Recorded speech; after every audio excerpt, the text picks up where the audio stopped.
আমরা প্রত্যেকের কাছে ক্ষমা চাচ্ছি ওদের হয়ে, যে ওদের সাধারণ আনসারদের ক্ষমা করে দিয়ে ওদের মুক্তি দেয়া হোক। আর যারা আসলে অপরাধী তাদের আইনের আওতায় আনা হোক, সেটা আমরাও চাচ্ছি। যারা ভিতরে আছে ওরাও বলতেছে যারা আসল অপরাধী তাদের শাস্তির আওতায় আনা হচ্ছে। আমরাও ভুক্তভোগী, কারণ হচ্ছে ওনাদের বেতনের টাকা দিয়ে কিন্তু আমাদের ফ্যামিলি চলে, আমাদের বাচ্চা, মা, আমি, ওয়াইফ, আমাদের সেইটা অল্প কিছু বেতন দিয়ে কিন্তু আমাদের সংসার চলে। ওনারা জেলখানায় ভুক্তভোগী, কিন্তু সেখানে ওনারা আটক আছে, কিন্তু আমরা মুক্ত হাঁটতে পারতেছি। তফাৎটা শুধু এটুকু, আমরাও আজকে 18 দিন ধরে না খেয়ে না ঘুমিয়ে রাস্তায় রাস্তায় আমরা দৌড়াদৌড়ি করতেছি, কিভাবে কোথায় গেলে ওদের মুক্তি পাওয়া যায়, কার কাছে মুক্তির আবেদন করতে হবে। ওরা ছাড়া না পেলে তো আমরাও না খেয়ে মারা যাব।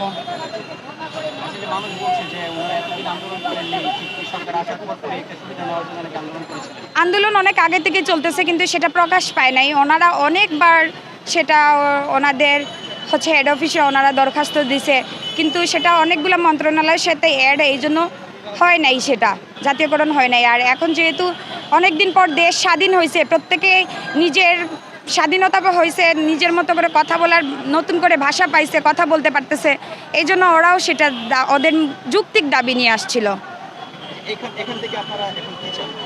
আমরা চাচ্ছি ডক্টর ইউনূস স্যার, তারপরে হচ্ছে উপদেষ্টা যারা আছেন, ছাত্র জনতা যারা আছেন, তারপর হচ্ছে আইনমন্ত্রী যিনি আছেন প্রত্যেকের কাছে, তারপর মহাপরিচালক, আনসারের মহাপরিচালক, ডিজি স্যারের কাছে আমরা প্রত্যেকের কাছে ক্ষমা চাচ্ছি ওদের হয়ে, যে ওদের সাধারণ আনসারদের ক্ষমা করে দিয়ে ওদের মুক্তি দেয়া হোক।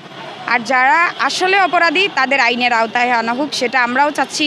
যারা ভিতরে আছে ওরাও বলতেছে যারা আসল অপরাধী তাদের শাস্তির আওতায় আনা হোক।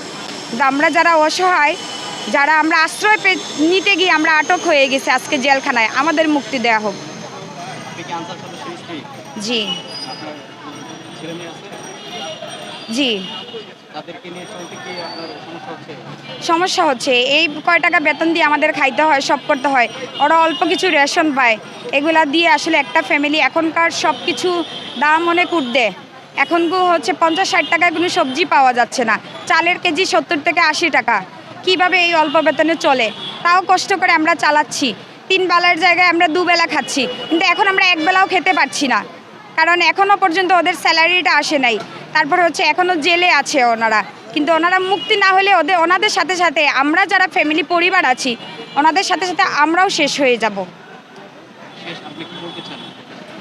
একটাই কথা, ওনাদের হয়ে আমরা ক্ষমা চাইতেছি প্রত্যেকের কাছে। এখন আমরা জানি না কার কাছে কিভাবে কোথায় যেতে হয়, এই জন্য যেহেতু আপনারা আসছেন, আপনাদের মাধ্যমে আমরা খবর পৌঁছাই দিতে চাই। আমাদের যদি পা ধরা লাগে পা ধরবো, যা করা লাগে তা করব, কিন্তু আমরা ওনাদের মুক্তি চাই, আনসার সদস্যদের মুক্তি চাই। না হলে ওদের সাথে সাথে ওরা তো জেলখানায় হচ্ছে সরকারি খাবার পাবে, আমরা পরিবারের সরকারি খাবারটাও বাহিরে পাবো না, আমাদের কেউ দিবে না। আমরা যদি এখন রাস্তায় নামি আমাদের কেউ ভিক্ষাও দিবে না।